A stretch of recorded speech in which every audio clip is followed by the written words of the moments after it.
تعالوا كده نعمل النهارده خليط من الكيك على البسبوسة، حاجة كده يا جماعة طعمها خطير. هنعمل النهارده ريفياني كيك أو البسبوسة التركي، طعمها خطير وبتدوب حرفيًا، سهلة وبسيطة وما بتاخدش مننا أي وقت ولا مجهود كمان، وبطعمها خطير. يلا نسمي الله ونصلي على رسول الله.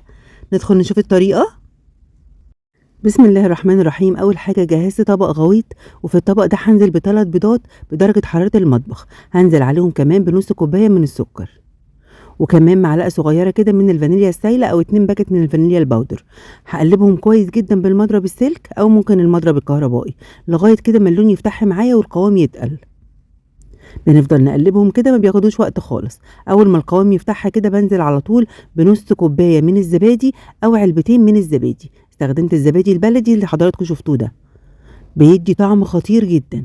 هنرب كده كويس جدا لغاية ما كل تكتلات الزبادي تفك معايا في الخليط السائل ده، ريحتها خطيرة. دلوقتي بقى هننزل كمان بنص كوباية من الزيت، وهنرب الزيت كده بالشكل ده. اي مكون بنزل بيه ببدأ اقلب كويس جدا. دلوقتي كمان هنزل بكوباية الا ربع من دقيق السميد او دقيق البسبوسة اللي هو ما فيهوش جوز هند خالص، يعني دقيق سميد كده اللي هو السادة. بخلطه كويس جدا. بعد كده بنزل على طول قصاده بكوباية ونص من الدقيق الابيض، وكانت كده المقادير مظبوطة جدا. كوباية ونص كده بس من الدقيق الأبيض. بعد كده بنزل كمان بباكت أو كيس من البيكنج باودر اللي هو ال16 جرام، أو بنزل بمعلقة كبيرة كده مليانة من البيكنج باودر، وبخلط بقى كويس جدا. وهنا كل المكونات استخدمتها، فهبدأ أخلط كويس جدا.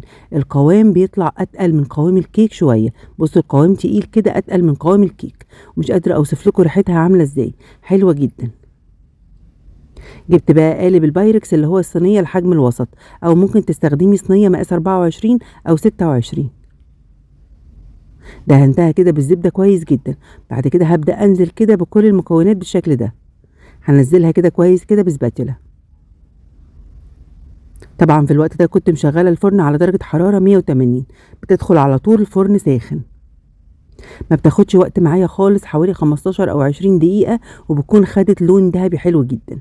طبعا بخبطها كده خبطتين وبسويها كويس جدا في الصينية. بعد كده على طول بدخلها الفرن. مش قادرة اوصف لكم ريحتها حلوة قد ايه، وريحتها في الفرن كانت خطيرة.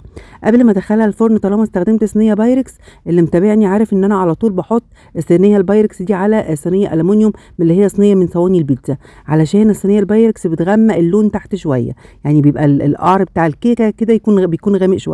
فعلى طول بدخلها كده على صينيه ألمونيوم، بدخلها طبعا الفرن. دلوقتي بقى هنعمل الشربات، والشربات كان عباره عن كوبايه ونص من الميه، عليها كوبايه من السكر، عصره نص ليمونه، وكمان معلقه او نص معلقه صغيره كده من الفانيليا السايله او الفانيليا الباودر. برفعه على النار على طول. اول ما بيبدا يغلي بحسب كده 7 او 8 دقايق، وبعد كده بطفي النار على طول.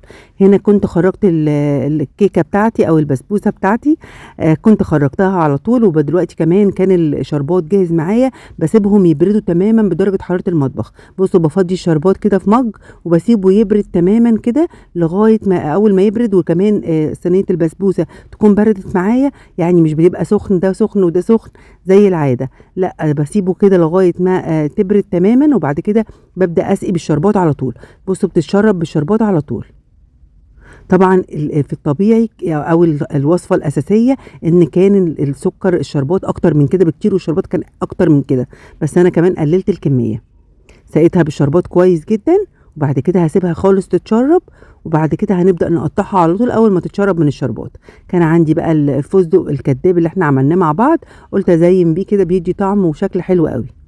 زينتها كده بالفستق الكداب اللي عملناه مع بعض من رمضان، وعملنا بيه كذا وصفة.